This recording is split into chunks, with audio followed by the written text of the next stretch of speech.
So a few weeks ago, we actually talked a lot about the Renaissance tour in anticipation for both this film, but also talking in general about our thoughts about the actual concert since we both had attended it. You most recently attended it on the final date in Kansas City, which is Mhm. where the trailer for this documentary concert film actually debuted. And it's been a quite interesting year considering that two of the most popular musical artists in the world, in Beyonce and Taylor Swift, both had major tours occur this year, record-breaking tours. In fact, some of the biggest musical concert tours in history. In fact, both Beyonce and Taylor Swift now occupy, I believe, the top two spots in terms of concert tours having the highest grosses for female artists. And so they Wow. respectively have made history in this year alone. And Taylor Swift announced a few months ago that she was going to be bringing the Eras tour to theaters, and she established this relationship with AMC Theaters. She didn't work with the studio at all. She just went directly to a distributor in AMC. That was a tremendously successful film, had a huge opening weekend, and now it's considered the highest grossing concert tour in the US. And I think it's still planning to have somewhat of an international rollout. And so we knew that Renaissance, a film by Beyonce, was going to be coming shortly thereafter, and certainly eager to see this film.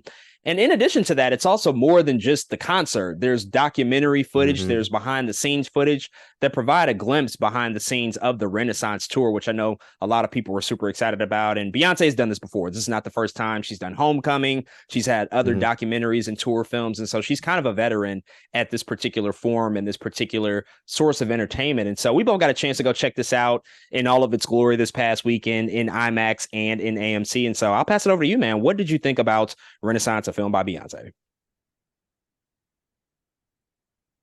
I mean, what else do you expect from the queen herself, Beyonce, other than greatness in the strive for excellence, man? The Renaissance really is everything I thought it would be. It is absolutely the concert, the footage from the concert, but it is so much more. In fact, recently thinking about you were just talking about Beyonce, that she's not new to this format, but I was like, dang, Homecoming was on Netflix, Black is King was on Disney Plus. There was also when Beyonce self-titled came out, that was just kind of like on YouTube. You know what I'm saying? You could kind of just watch the whole album in order. And here we are with this like theatrical experience in Renaissance. And I was like, dang, I'm not sure I've experienced Beyonce like this before and seen her kind of, I guess, on the big screen and in the movies. And I was like, wow, this thing is so different. And that's exactly what Renaissance gives you that does feel different from some other concert films I think that I've ever seen is the interactiveness of it all. The energy from Renaissance to the concert carries over to the movie watching experience because everyone in there almost is acting like they're in the concert while watching this documentary. I mean, people still have platinum on. There's Beyonce shirts. There's fans going off. There's a moment in the Beyonce Renaissance tour, right, where she says, "Everybody, get out your fans and smack your fans." I was like, people doing this in the movies too. It doesn't have to be live. It doesn't have to be in the theater, and yet we're still being interactive with this film and with this content, man. It really is a sight to see in a movie going experience that is enriching and can be fun, just like the Renaissance tour.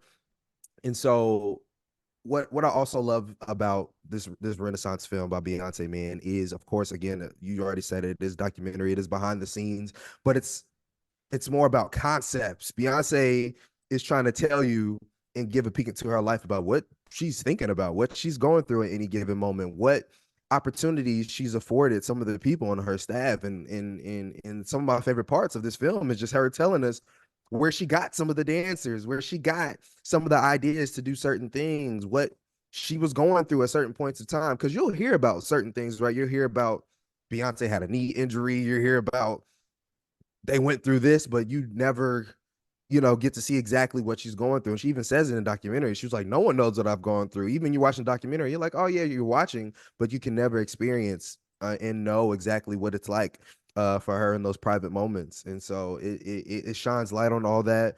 I think Blue's the star of the film.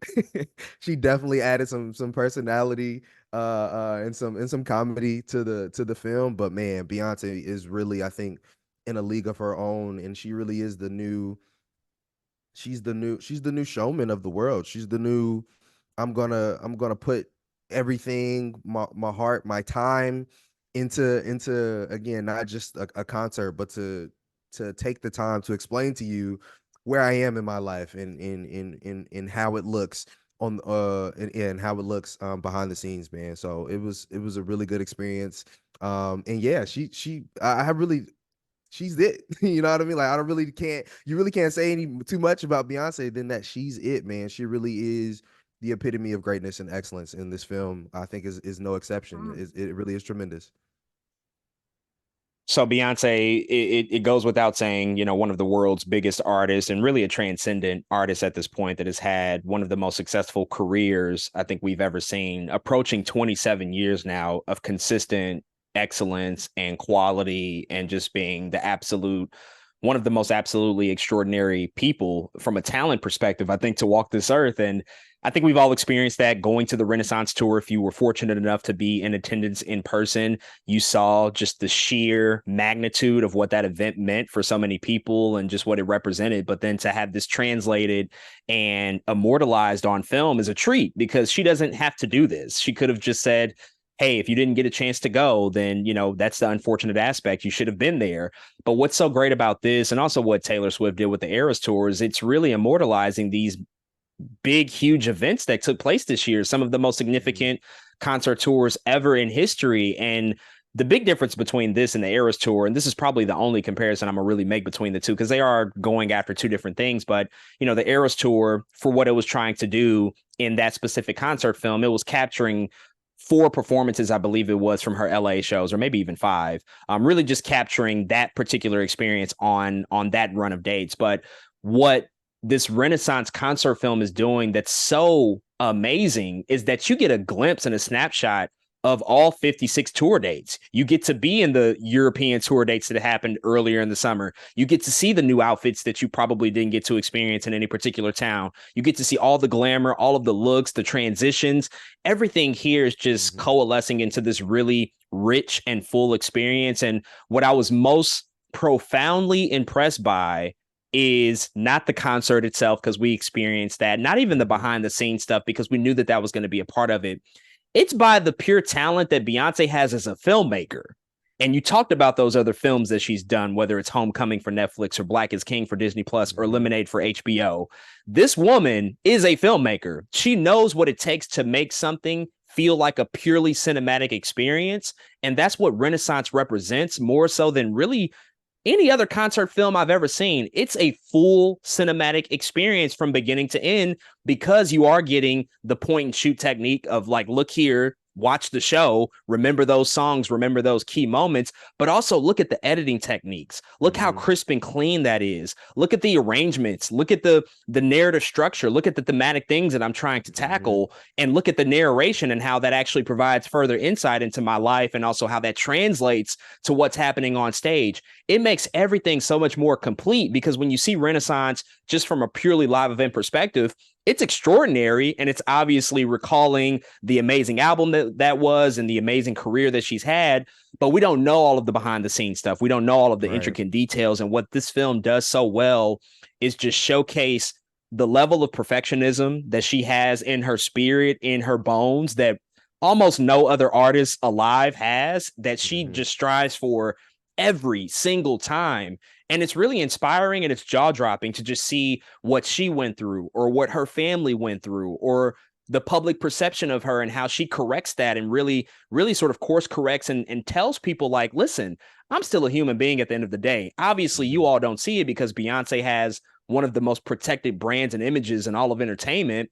Respect that, because more people should probably go after that. We don't ever hear from Beyonce like at all outside of award show promotion, album promotion. We never hear from her. And few artists in any medium have that level of mystique now. And so when you sit down for this near 3-hour experience, you are tapping into a side of her that we never see, without the makeup, without the glitz and the glamour, the really rough, rugged stuff that she has to go through on a day-to-day basis, and just the sheer amount of work that it takes. One of my favorite parts was the first behind the scenes segment, where she just talks about everything that it takes to bring this to life. All of the backstage people, the costume designers, the makeup artists, the hair braiders, the production people, the camera operators, the sound guys, the light guys, the hundreds and hundreds and hundreds of people that it take to make this tour even possible. The fact that they had 4 stages rotating just because the amount of time it requires to build these in stadiums, you need that lead time in order to transition from city to city. You have to make multiple stages. All of Mm-hmm. that stuff just goes to show that she is doing it on a level that most artists can't even comprehend, and that's Right. okay because this is really a once in a generation type of artist, and we've seen that time and time again from Beyonce. So I was just knocked out by this experience, and as you said, the interactivity that occurs with the audience, it was the right amount in my particular showing. Like Mm-hmm. when I went to see the Eras tour, I'm not gonna lie, the people in that crowd were going fucking wild, and I was okay with it because I expected that, but they were absolutely going wild in that one. This one felt a little bit more like the Mm-hmm. appropriate amount. Like we were in it just enough. People were singing and Same. dancing, clapping, but we Yeah. also knew when to peel back and just like listen and watch and absorb, especially during those behind the scenes segments. But this is just, again, another reason as to why, Beyonce is kind of the greatest right now for our generation. There's really nobody doing it like her. And I was Yep. just knocked out by this film pretty much in every aspect. I want to ask you though, because this does reveal a lot about what this tour took in order to come to life. Firstly, do you have a favorite concert segment that you saw in the film? It can be the same as when you experienced it live, or maybe it's different because you kind of experienced it differently in the movie. Is there a Mm-hmm. favorite actual performance segment? And in addition to that, did you have a favorite behind the scenes sort of portion within the movie where we go behind the scenes and maybe we look at some of the more thematic things that she talks about, or some of the more exploratory aspects of her life, or what it took to bring this tour to the people this year? Yeah. I think for the concert itself, I would say one of my favorite sequences still seems to be the Beehive, America Has a Problem kind of segment, man.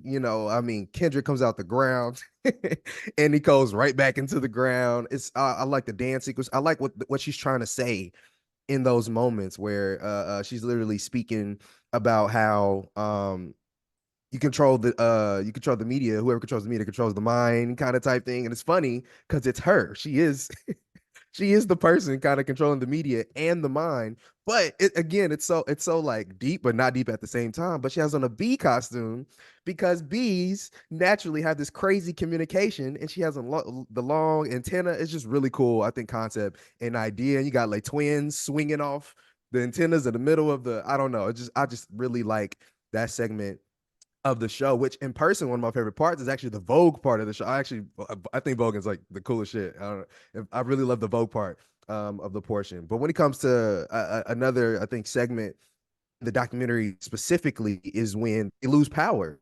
Um, and everything's kind of frantic, and they're trying to figure out, okay, we lost power, but Beyonce is so calm in that moment. It's kind of crazy seeing how like she just kind of walked off and was like, "Well, we're just waiting for us to get power back. Should I change outfits?" And they're like, "Yeah, you should change outfits." And then she does. I love it. And, like the whole crowd was laughing. It was just funny because I don't know. It's funny because we always put Beyonce, of course, on this pedestal. She is like a generational talent. She is, but then when we get like those human moments, her tend to be some of my favorites. And she's like comedic in that moment. She's like, "Yeah, let's change clothes real quick." And it's just so human of her. Which brings me to one of my other favorite parts of the show.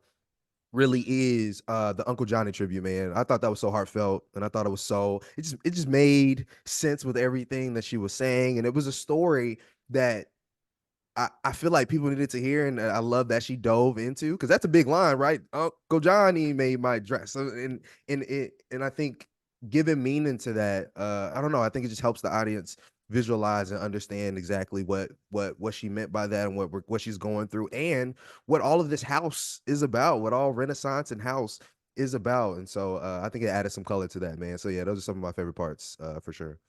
Yeah, I think as you said, those human moments are just so important and so pivotal to this whole experience. And I think even, so I lied about comparisons. I'm gonna make one more, but it's a good one. But what happened in both the Eras Tour film and also this film is that Taylor and Beyonce both showcased those moments of imperfection. Like in the entire in credit segment of the Eras Tour movie, it's all the mistakes that happened on the tour, just like all the flubs, all the stuff that you just can't Mm-hmm. control, or torrential downpour that happened at one of the shows, and she just like performs through it. And then in this film, as you said, the power going out, that was a crazy moment. Like when that screen flickered, it's like, oh damn, like the movie's about to mess up. But it's just like another narrative choice to just showcase and Mm-hmm. really sort of make it known that there were things that happened that, you just can't necessarily prepare for, and you have to roll with the punches. And we see that adaptability come to the forefront. And I just love when they can take that time to show, like, yeah, this looks amazing, this looks effortless and flawless, but these huge technical productions, they have fuck ups too. Like, there's really no way around it when you have so many moving pieces, and there's just so many of those moments. I think for me, in terms of like the concert itself, it's the same moment that was my favorite in person. It's the same in the film, just because of the emotional buildup. Also, was just like 10 times additive in the film. It's the segment about Blue leading into the performance of Blue Ivy coming out on stage, and all of the work that she did to prep the choreography and the dance for that particular segment, followed up by Black Parade. Like, Beyonce on top of a fucking tank singing Black Parade is just like the most amazing shit ever, just because like that whole segment and really that whole moment is about blackness and how much they're embracing that and how important it is. And they got the military, colors on and stuff like that. It's just like, you love that, because it's like, yeah, we're going to war. Like, that's what this whole thing is about. But it means multiple things, like her and her daughter, obviously going to war against any public perception, any negativity. But us as Black people, we feel like that a lot. That's kind of like the mindset where it's like, look, we ain't got nobody but ourselves, and so we got to stick together. And so that moment is just so profoundly moving for me. Every time I see it, I get like kind of choked up by it, just behind what it means, from a legacy perspective, a family perspective, what it means with the bloodline and that whole transitional piece. Like, there's just so much wrapped up into that. From a behind the scenes perspective specifically, and it kind of resonates throughout the entire movie, but it was the one segment where she really talked about, I think it was towards the end of the movie, she talked about turning 42 and how she thought that, things were kind of all figured out in her 30s. But once she reached her 40s, she realized that she just no longer gives a fuck, and that just adds so much insight behind why this album does represent Renaissance for her personally, beyond the other representations and meanings behind it. And I think that this movie, again, thematically, what most concert films are not doing, but what Beyonce does, is provide thematic resonance throughout a narrative storyline. Like, this is kind of a movie about a person in their 40s, what it's like to grow older, not old, but grow older and be in your 40s, and what that means in the landscape of your life. Like, and that's something that I think a lot of people think about, because 40 represents probably the midway point for most people. You're now entering into the second half of your life. And so it's very reflective. You've learned a lot, you've lived a lot, but of course there's a new profound sense of maybe liberation for a lot of people. And I think that that's something that it's really powerful. It's a really powerful idea, especially for somebody like her, who is one of the most recognizable faces in the world and one of the most influential people in the world, to reckon with that idea that in her 20s and her 30s, she wasn't where she felt like she needed to be. And then when she got to 40, she's like, well, wait, I'm actually good. I'm comfortable. I don't feel like I need to prove anything to anybody. That's just such a great thing, I think, to really walk away with this movie from. So overall, just a phenomenal experience. Truly, truly sort of a once in a lifetime, I think, event for not only experiencing it in person, but if you have the opportunity to see this in movie theaters, if you didn't get to go to Renaissance in person, or if you just want to relive it over and over, it's well worth it, because there is so much more here than just the concert. You get a lot more. I would love to see a full feature length documentary at this point. Like, what does that look like if we just take 90 minutes to really go behind the scenes and string this all together and really sort of minimize the concert experience? Like, what would that be like? I can only experience and imagine what she would take with that type of material, but we'll certainly have to see what her next move is. But folks, those are all of our thoughts on Renaissance, a film by Beyonce. If you've checked us out, hit us up and let us know what you think.